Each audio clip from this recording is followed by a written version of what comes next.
আসসালামু আলাইকুম, hello everyone. আজকে আপনাদের সাথে শেয়ার করব 2 পাউন্ডের একটা চকলেট কেকের রেসিপি এবং ফুল ডেকোরেশন টিউটোরিয়াল। আশা করি ইনশাআল্লাহ ভিডিওটি আপনাদের সবার কাছে অনেক বেশি ভালো লাগবে। আপনারা যারা পারফেক্টভাবে চকলেট স্পঞ্জ কেক রেডি করতে পারেন না, আপনারা অবশ্যই মেজারমেন্ট কাপের মাপগুলো ফলো করে বানাবেন। ইনশাআল্লাহ আপনাদের কেকও অনেক বেশি সফট এবং অনেক বেশি মজা হবে। আশা করি ভিডিও শেষ পর্যন্ত আপনারা সবাই আমার সাথেই থাকবেন। এরকম নতুন নতুন ভিডিও পেতে আমার চ্যানেলটি অবশ্যই সাবস্ক্রাইব করবেন এবং পাশে থাকা বেল আইকনে ক্লিক করে দিবেন। এখানে প্রথমে আমি সবগুলো শুকনো উপকরণ চেলে নিব। এজন্য মেজারমেন্ট কাপের 1 কাপে আমি প্রথমে 1/3 কাপ কোকো পাউডার নিয়ে নিয়েছি। এরপর বাকি অংশটুকু আমি ময়দা দিয়ে ভর্তি করে দিয়েছি। একদম সমান করে নেবেন, ঠিক আমি যেভাবে নিয়েছি। কোনোভাবেই উঁচু নিচু করে ময়দা নেওয়া যাবে না, তাহলে দেখা যাবে কেকটা ভালো নাও হতে পারে। এরপর আমি এখানে খুব সামান্য লবণ দিয়েছি এবং দিয়েছি 1/4 চা চামচ বেকিং সোডা। এরপর আমি সবগুলো শুকনো উপকরণকে একটা চালনির সাহায্যে চেলে দেব। আপনাদের ডিমের সাইজগুলো যদি একটু বড় সাইজের হয়ে থাকে তাহলে আপনারা এখানে আরও 1 থেকে 2 টেবিল চামচ ময়দা ব্যবহার করতে পারেন। আপনারা সবসময় কেক বানাতে বানাতে আপনাদের একটা আইডিয়া হয়ে যাবে। তখন আপনারা নিজেরাই ডিম দেখে বুঝতে পারবেন যে ময়দা আরেকটু বেশি লাগবে কি লাগবে না। এখানে আমি রুমের স্বাভাবিক তাপমাত্রায় থাকা 4টা ডিম নিয়ে নিয়েছি। ডিমের সাদা অংশ এবং কুসুম আমি আলাদা করিনি, আপনারা চাইলে আলাদা করে করতে পারেন। আমার কাছে মনে হয় ডিমের সাদা অংশ এবং কুসুম আলাদা করা বা একসাথে করার মধ্যে খুব বেশি একটা ডিফারেন্স হয় না, কিন্তু কুসুম দিয়ে করলে একটু বেশি সময় লাগে। তো কুসুম দিয়ে করলে অবশ্যই আপনারা বিটারের স্পিড একদম হাই দিয়ে করবেন। আর আমি এখানে প্রথমেই প্রায় 1/4 কাপের মতো চিনি দিয়ে দিয়েছি। চিনিটা আমি একবারেই দিয়ে দিয়েছি। তো আপনারা যদি সাদা অংশ আলাদা করে নেন তখন আপনারা বারে বারে চিনিটা দিবেন এবং বিট করে নেবেন। আমি পুরো সময় জুড়ে বিটারের স্পিড একদম হাইতে রেখেছি। হাইতে রেখেই পুরো সময় আমি এটাকে বিট করে নিয়েছি। তো বিট করতে করতে যখন এটা ভালোভাবে ফোম হয়ে যাবে, উপর থেকে আপনারা একটা সংখ্যা লিখে নেবেন। যখন দেখবেন এটা ডুবে যাচ্ছে না বা হাত দিয়ে চেক করে নিবেন যে নিচে কোনো চিনির অবশিষ্ট দানা আছে কিনা। যদি চিনির অবশিষ্ট কোনো দানা না থাকে তখনই আমি এখানে চকলেট ইমালশন মিশিয়ে দিয়েছি প্রায় 1/2 টেবিল চামচের মতো। ইমালশনটাকেও আমি 5 থেকে 10 সেকেন্ডের মতো মিশিয়ে নিয়েছি। খুব বেশিক্ষণ মেশাতে যাবেন না, তাহলে ডিমের ফোমটা নষ্ট হয়ে যেতে পারে। এরপর আগে থেকে চেলে নেওয়া সবগুলো শুকনো উপকরণকে আমি আবারও চালনির সাহায্যে 2 থেকে 3 বারে চেলে দিব এবং একটা হ্যান্ড হুইস্কের সাহায্যে খুবই আলতো হাতে এটাকে মিশিয়ে নিচ্ছি। যেহেতু ভিডিওটাকে আমি ফাস্ট করে দিয়েছি, আপনারা ময়দাটাকে ডিমের ফোমের সাথে মেশানোর সময় অবশ্যই আলতো হাতে মেশাবেন। কোনোভাবেই তাড়াহুড়া করা যাবে না, কোনোভাবেই স্পিড দিয়ে করা যাবে না। একদমই আলতো হাতে একটু ফোল্ডিং মেথডে করবেন, দেখবেন ইনশাআল্লাহ খুব সুন্দরভাবে ময়দাটা আপনার ডিমের ফোমের সাথে মিশে যাবে। তো এভাবে মেশাতে মেশাতে কখনো যদি মনে হয় যে আপনাদের ব্যাটারটা টাইট হয়ে গিয়েছে, তখন আপনারা এখানে কিছুটা লিকুইড মিল্ক অ্যাড করে দিতে পারেন।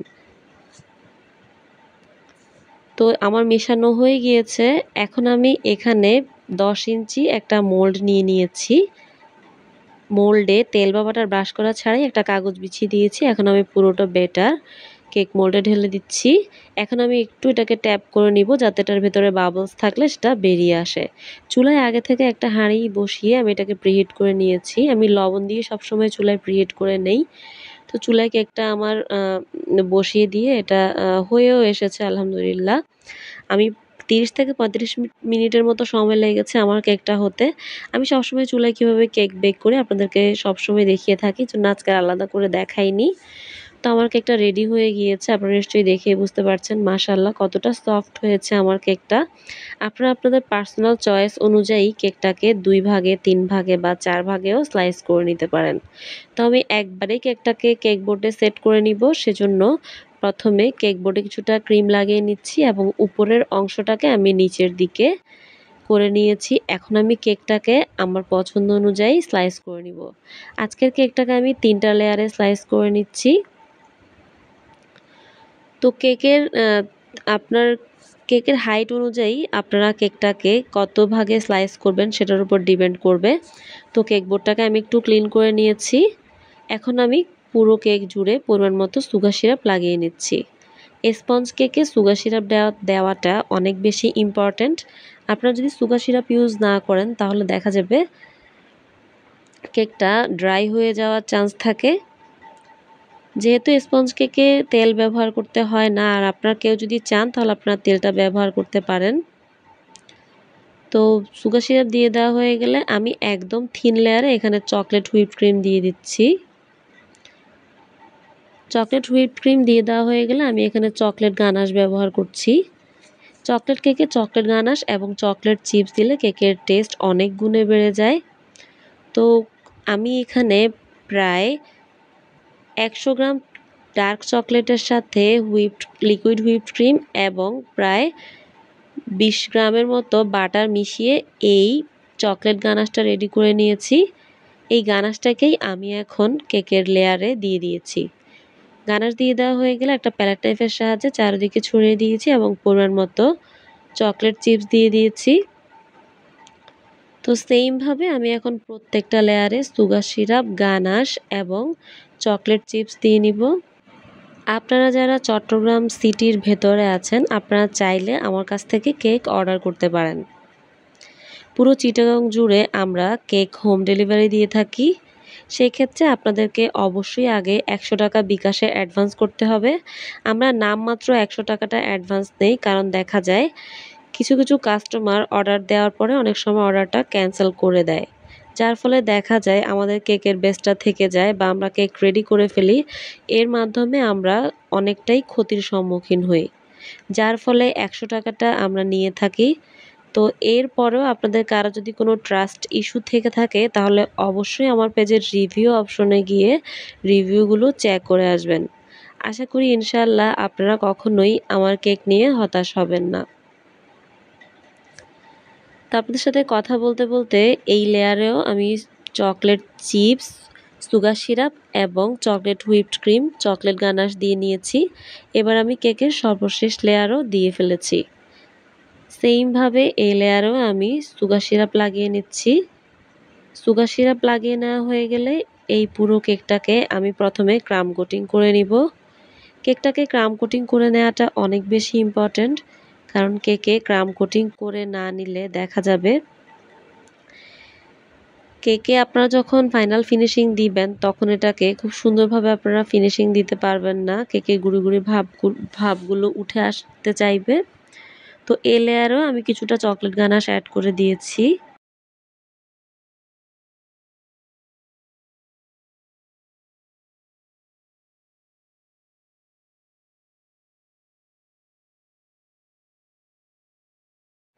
ক্রাম কোটিং করে নেওয়া হয়ে গেলে আমি কেকটাকে ফ্রিজে সেট হতে দিব 10 থেকে 15 মিনিটের জন্য। আপনাদের হাতে যদি সময় বেশি থাকে তাহলে আপনারা আরও বেশিক্ষণ ধরেও কেকটাকে ফ্রিজে সেট হতে দিতে পারেন। যেহেতু আমার হাতে সময় কম ছিল আমি এটাকে খুব বেশি সময় ধরে ফ্রিজে রাখতে পারিনি। 5 থেকে 10 মিনিটের জন্য আমি এটাকে ফ্রিজে রেখেছিলাম এবং কেক বোর্ডটাকে ভালোভাবে ক্লিন করে নিয়েছি অফ ক্যামেরায়। তো ফিরে এসেছি আমি আবারও। এখন আমি এখানে হুইপড ক্রিম লাগিয়ে নিচ্ছি। আজকের এই 2 পাউন্ডের কেকের জন্য আমি এখানে প্রায় 1.5 কাপের মতো হুইপড ক্রিম ব্যবহার করেছি। আপনারা আপনার পার্সোনাল চয়েস অনুযায়ী আপনারা যে কোনো হুইপড ক্রিম ব্যবহার করতে পারেন। আজকের কেকের জন্য আমি এখানে ইনস্টা হুইপড ক্রিমটা ব্যবহার করেছি।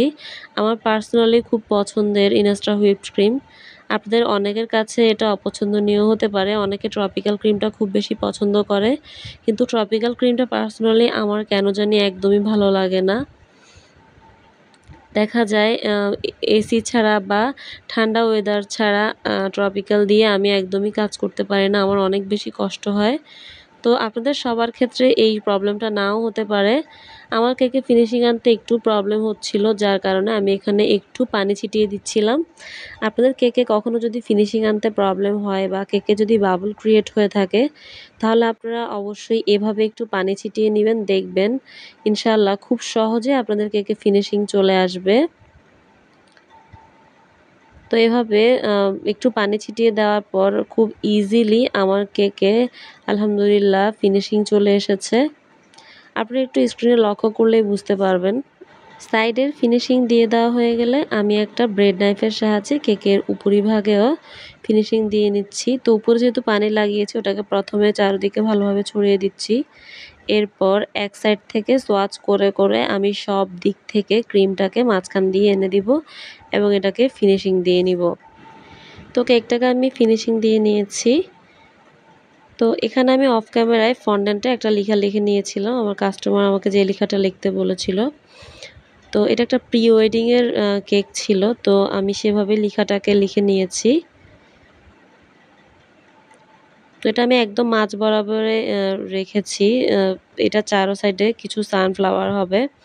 তো সানফ্লাওয়ারের ডিজাইনটা করার সুবিধার্থে আমি এখানে একদম বড় সাইজের একটা রাশিয়ান যে নজেলগুলো হয়, আমার কাছে একটা রোজ নজেল ছিল, সেই নজেলটা দিয়ে আমি এভাবে একটু দাগ কেটে নিচ্ছি যাতে করে আমার সবগুলো ফুল একটু সমান সাইজেরই হয় এবং দেখতেও যেন ভালো লাগে।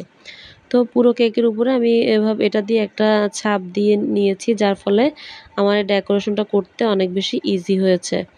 তো এখানে আমি একটা লিফ নজল নিয়ে নিয়েছি। আপনারা অবশ্যই চেষ্টা করবেন ভি শেপের যে লিফ নজলটা রয়েছে সেই নজলটা দিয়ে করতে, তাহলে আপনাদের কেক ডেকোরেশনটা আরও অনেক বেশি সুন্দর হবে। তো আমার কাছে ভি শেপের নজলটা অ্যাভেলেবেল ছিল না, যার ফলে দেখা গিয়েছে যেই নজলটা ছিল আমি ওটা দিয়েই এভাবে লিফটাকে করে নিচ্ছিলাম, মানে ফ্লাওয়ারটাকে রেডি করে নিচ্ছিলাম। এভাবে টার্ন টেবিলটাকে ঘুরিয়ে ঘুরিয়ে আমি এখানে ফ্লাওয়ারগুলোকে রেডি করে নিয়েছি।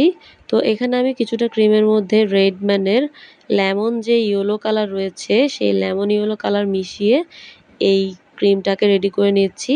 আপনারা অবশ্যই চেষ্টা করবেন ক্রিমে কালার মেশানোর সময় একটা স্প্যাচুলা ব্যবহার করতে। কখনোই বিটারের সাহায্যে ক্রিমে কালার মেশাবেন না, তাহলে দেখা যাবে ক্রিমটা নরম হয়ে যাওয়ার চান্সেস থাকে। তো এভাবে আমি সবগুলো ফ্লাওয়ার রেডি করে নিব।